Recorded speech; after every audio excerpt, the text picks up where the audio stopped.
Dinamani talkies நேயர்களுக்கு வணக்கம். இன்னைக்கு நம்ம பிரசாந்த், சமுத்திரக்கனி, சிம்ரன், பிரியா ஆனந்த் இவங்கெல்லாம் நடிப்பில் வெளியாக இருக்கிற அந்தகன் திரைப்படத்தை பற்றி தான் பார்க்க போகிறோம். ஒரு மர்டர் ரிப்போர்ட் பண்ணோம் சார்.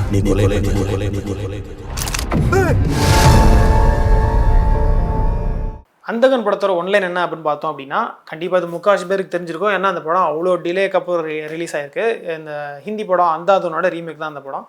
ஸோ அந்த படத்தோட கதைக்கெல்லாம் என்ன அப்படின்னு பார்த்தோம் அப்படின்னா, கண்ணு தெரியாத மாதிரி நடிச்சிட்டு இருக்கிற நம்ம ஹீரோ வந்து ஒரு பியானிஸ்டாக இருக்கார். அந்த பியானோவில் அவர் ஒரு பெரிய லெஜெண்ட் ஆகணும் அப்படின்னு அவர் ப்ராக்டிஸ் பண்ணிருக்காரு. ஸோ அவரோட அந்த ஜேர்னிக்கு நடுவில் ஒரு ஒரு கொலையை விட்னஸ் பண்ணுறாரு. ஸோ இவர் பிளைண்ட் அப்படின்றதுனால அந்த கொலைகாரங்க இவரை விட்டுறாங்க. ஸோ அந்த கொலையை நேரில் பார்த்த இவர் வந்து என்ன பண்ணார், கொஞ்சம் கொஞ்சமாக இவர் மேலே டவுட் வர்ற அந்த கொலையாளிகள் வந்து இவர் என்ன பண்ணாங்க அப்படின்றதான் அந்த படத்தோட ஒரு பேசிக் ஸ்பாயிலர் இல்லாத ஒரு கதைக்களம் அப்படின்னு நம்ம சொல்லலாம்.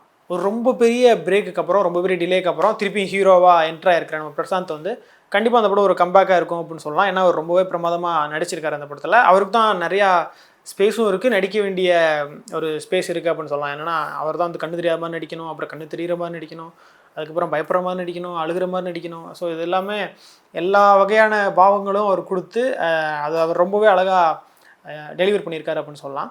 அவருக்கு அடுத்து பார்த்தோம் அப்படின்னா சிம்ரன் அம்மா இருக்கட்டும், இல்லை பிரியானந்தா இருக்கட்டும், சமுத்திரக்கனி, KS ரவிக்குமார் சாராக இருக்கட்டும், இவங்க எல்லாருமே வந்து படத்துக்கு தேவையான ஒரு ஆக்டிங்கை கொடுத்து படம் போர் அடிக்காமல் எந்த ஒரு சைப்பும் இல்லாமல் மூவ் ஆகிறதுக்கு அவங்களோட பங்கு கொடுத்துருக்காங்க அப்படின்னு சொல்லலாம். முக்கியமாக சிம்ரன் மேம் வந்து இந்த படத்தில் ரொம்ப பிரமாதமாக பண்ணியிருக்காங்க. அவங்கள பார்த்தாலே ஒரு சின்ன பயம் வர்ற அளவில் அவங்க ரொம்ப அழகாக அந்த கேரக்டர் டெலிவர் பண்ணியிருக்காங்க அப்படின்னு சொல்லணும். ஸோ இந்த படம் ஆரம்பத்துலேருந்து கடைசி வர எந்த ஒரு போரும் இல்லாமல் கிரிப்பிங்காக இன்ட்ரெஸ்டிங்காக போகுது அப்படின்னு சொல்லலாம். முக்கியமாக நடுவில் ஒரு காமெடி சீக்வன்ஸ் வந்து ரொம்பவே நல்லா ஒர்க் அவுட் ஆகிருக்கு.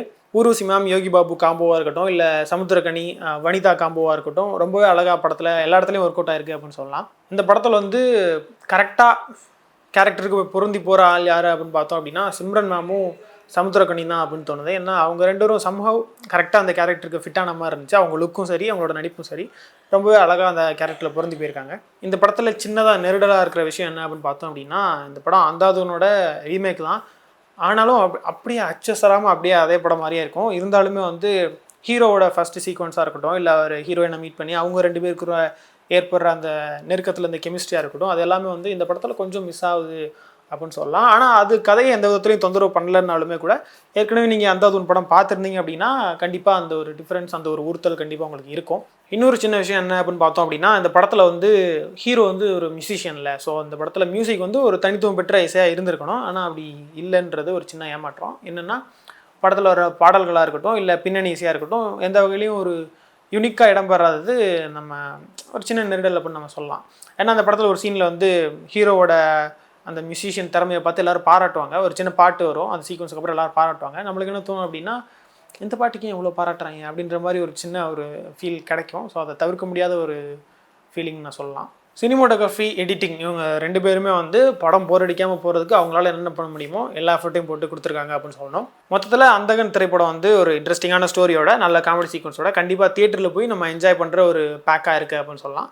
ஸோ கண்டிப்பாக அந்தகன் படத்தை எல்லாரும் தியேட்டரில் போய் என்ஜாய் பண்ணுங்கள். இந்த வீடியோ உங்களுக்கு பிடிச்சிருந்துச்சு அப்படின்னா லைக் பண்ணுங்கள், ஷேர் பண்ணுங்கள்.